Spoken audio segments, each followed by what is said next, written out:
Welcome to the Slop Farm. Enjoy the video. You start by opening Ease of Access so you can stop Narrator at the source.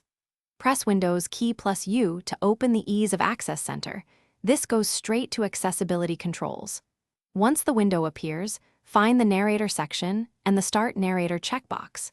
Make sure you understand whether Narrator is set to start automatically at logon, because disabling that prevents it from restarting. This step puts you where you can immediately turn the feature off and adjust related shortcuts.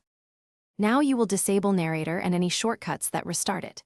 In the Narrator section, uncheck Start Narrator and click Apply. That stops automatic launches at sign-in. Next, open the keyboard settings for Narrator and remove or disable the Control plus Windows logo key shortcut if present, because that hotkey often toggles it back on. Once done, test by pressing the shortcut and by signing out then in to confirm it no longer starts unexpectedly. Keep the Ease of Access window open for final checks. Finish by verifying Narrator is fully stopped and won't return.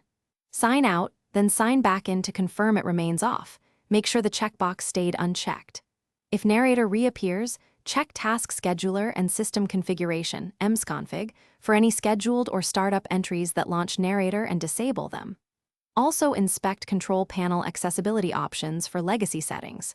Troubleshooting tip: if you still hear speech, reboot into safe mode and remove any third-party accessibility utilities that might be forcing Narrator to run. Thanks for watching. Consider subscribing if we helped you today.